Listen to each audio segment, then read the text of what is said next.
Bismillahirrahmanirrahim. Assalamualaikum warahmatullahi wabarakatuh. Marilah kita selalu dan senantiasa bersyukur kepada Allah Subhanahu wa taala yang telah memberikan kita banyak nikmat. Nah, sebelumnya perkenalkan, saya Firsal. Di sini saya akan lagi membahas suatu materi yang berjudul pertolongan pertama pada kecelakaan atau yang biasa disebut P3K. Nah, pertolongan pertama merupakan tindakan pertolongan yang diberikan terhadap korban dengan tujuan mencegah keadaan bertambah buruk sebelum si korban mendapatkan perawatan dari tenaga medis yang resmi. Jadi, tindakan pertolongan pertama atau PPP ini bukanlah tindakan pertolongan sesungguhnya dari suatu diagnosa penyakit agar si penderita sembuh dari penyakit yang dialami. Oke, masuk bagian A, pentingnya pertolongan pertama. Nah, pertolongan pertama yaitu pemberian pertolongan segera kepada penderita sakit atau cedera dan kecelakaan yang memerlukan penanganan medis dasar. Nah, penolong yang pertama kali tiba di tempat kejadian yang memiliki kemampuan dan terlatih penanganan medis dasar. Pertolongan pertama memiliki tujuan yaitu untuk menyelamatkan jiwa penderita, mencegah cacat dan memberikan rasa nyaman dan menunjang proses penyembuhan. Nah, pertolongan pertama memiliki dasar hukum seperti pada pasal 531 KUHP yang berbunyi, barang siapa menyaksikan sendiri ada orang lain dalam keadaan bahaya maut, lalai memberikan atau mengadakan pertolongan kepadanya di si penderita, sedang pertolongan itu dapat diberikannya atau diadakannya dengan tidak akan mengkhawatirkan bahwa ia sendiri atau orang lain akan kena bahaya, dihukum kurungan selama-lamanya 3 bulan. Jika orang yang perlu ditolak itu mati, diancam dengan sanksi KUHP. Nomor 3, kualifikasi penolongan pertama. Kualifikasi penolong pertama dapat dilihat sebagai berikut. Yang pertama itu jujur dan bertanggung jawab, profesional, mempunyai kematangan emosional, mampu bersosialisasi, kemampuan nyata terukur sesuai sertifikasi, mempunyai kondisi fisik yang baik, dan mempunyai rasa bangga. Nah, kewajiban penolong pertama. Seorang penolong pertama memiliki kewajiban.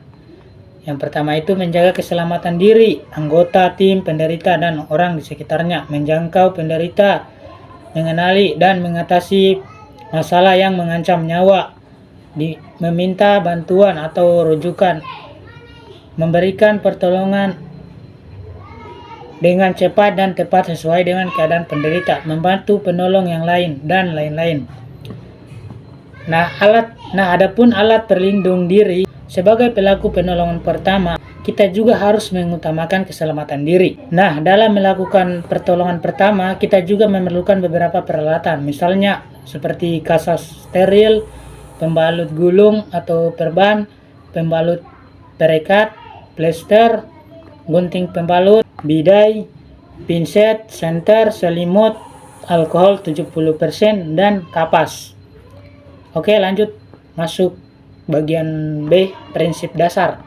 Adapun prinsip-prinsip dasar dalam menangani suatu keadaan darurat tersebut diantaranya, yang pertama, pastikan Anda bukan menjadi korban berikutnya. Yang kedua, pakailah metode atau cara pertolongan yang cepat, mudah, dan efisien. Dan yang ketiga, biasakan membuat catatan tentang usaha-usaha pertolongan yang telah Anda lakukan, identitas korban, tempat dan waktu kejadian, dan sebagainya.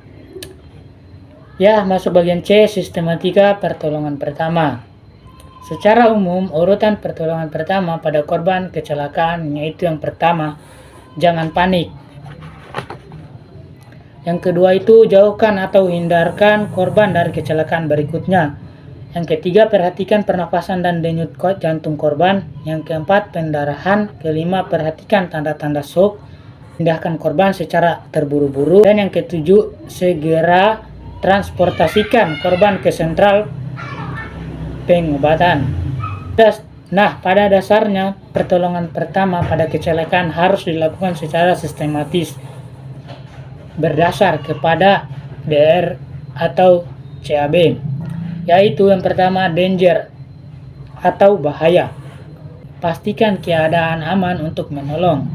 Sebelum menolong korban, sebaiknya Anda memastikan bahwa lokasi benar-benar aman bagi Anda sebagai penolong, orang-orang di sekitar lokasi kejadian, dan korban itu sendiri. Yang kedua, respons atau respon. Pastikan kondisi kesadaran korban. Periksa kesadaran korban dengan cara memanggil namanya jika Anda kenal, atau bersuara yang agak keras di dekat telinga korban. Jika tidak ada respon juga, tepuk pundak korban perlahan namun tegas, berikan rangsangan nyeri. Kemudian nomor 3, tekanan kompresion atau tekanan dada atau tekanan pada dada, seperti yang dilihat di gambar.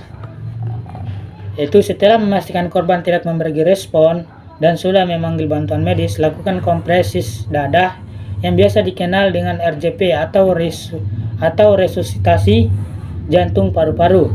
Melakukan RJP yang benar adalah dengan meletakkan korban pada permukaan datar dan keras. Yang keempat, airway atau jalan nafas. Selain melakukan 30 kompresi, buka jalan nafas korban dengan metode head tilt atau CanLife. Tujuannya adalah untuk membuka jalan nafas korban yang tersumbat oleh lidah yang tertarik ke tenggorokan sehingga menutupi jalan nafas. Nah, cara melakukannya itu seperti yang ada di gambar. Yang berikutnya, bagian nomor 5, breathing atau bernafas. Seperti yang dilihat di gambar, setelah jalan nafas terbuka, lanjutkan dengan pemberian 2 kali nafas, bantuan dari mulut ke mulut. Perhatikan juga membusungnya pada korban untuk memastikan volume tidal. Volume tidal adalah jumlah udara yang dihembuskan setiap kali bernafas, di mana volume tidak normal seseorang adalah 350 sampai 400 ml. Nah, adapun susunan prioritas pemberian pertolongan pertama pada kecelakaan yaitu pada korban. Yang pertama itu henti napas, yang kedua henti jantung, yang ketiga pendarahan berat, yang keempat shock ketidaksadaran, yang kelima pendarahan ringan, dan yang keenam patah tulang atau cedera lain. Nah, tindakan penolong selama melakukan pertolongan pertama harus diperhatikan pula. Hindari memindahkan korban. Jangan pernah ragu, hubungi petugas yang berwenang. Masuk bagian D, penilaian korban.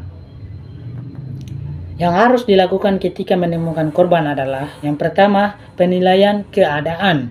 Ketika sempat di lokasi kejadian, hal yang pertama kali dilakukan adalah menilai keadaan sekitar. Penilaian dini. Ketika menghadapi penderita, kita harus menemukan kondisi penderita secara umum. Hal-hal yang ditentukan adalah kesan umum.